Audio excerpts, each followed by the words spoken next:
Okay, this is the Aquarian Gospel of Jesus Christ with the introduction continued. Heading is Vision by Operation of Cosmic Law. Shall we know so many of the facts and secure so many of the psychic visions of the transcendental world in these days of science and psychic research, and yet know nothing of their operations and the science of their procedure? We hold and aim herein to show by reason and logical inference that we may learn much about their operation and reliable use within the range of man's psychic, mental, and spiritual activities and faculties. Let us present a few suggestions to the thoughtful.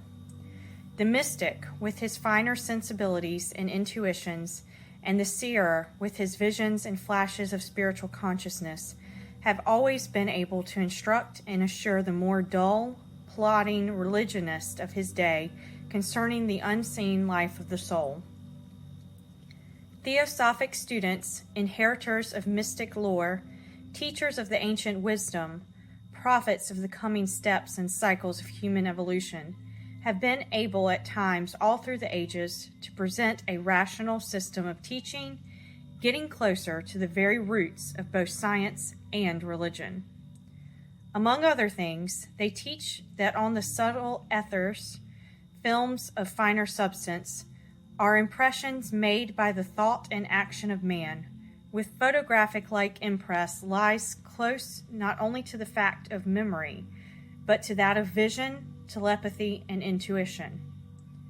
Why, from a scientific standpoint, shall it be thought a thing incredible that every thought, energy, and act of man shall forever photograph itself by means of the invisible forces of etheric vibrations on the sensitive ethers of those worlds in which thought and emotion operate?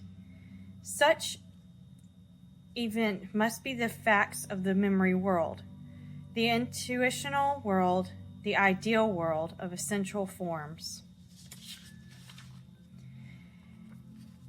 The actinic ray, higher than the violet ray of the solar spectrum and invisible to us, can cast an impress upon sensitive films, even such as are composed in the physical laboratory, that yields a permanent impress.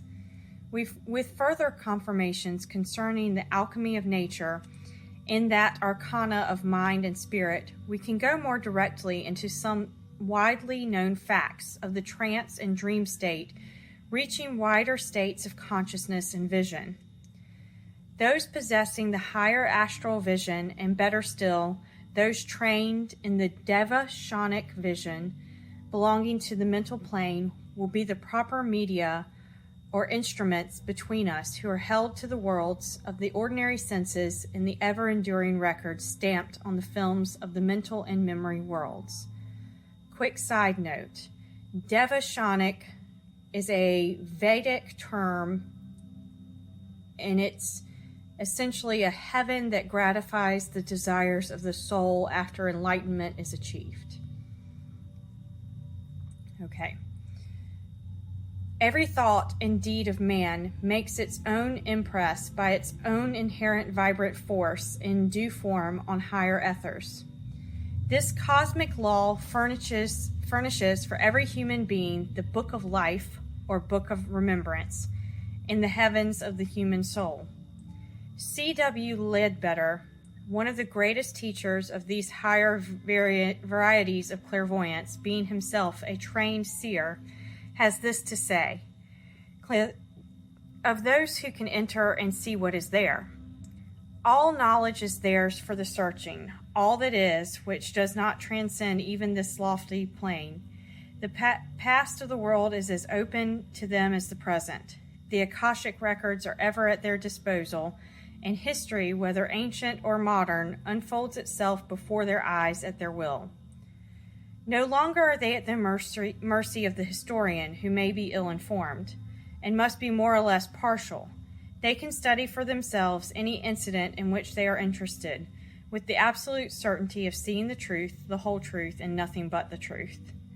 To reach this knowledge, and especially any one point or field of a life history in the past, one must seek for that particular field or section of history, as for instance, to find what the life records of Jesus might show on the unseen records.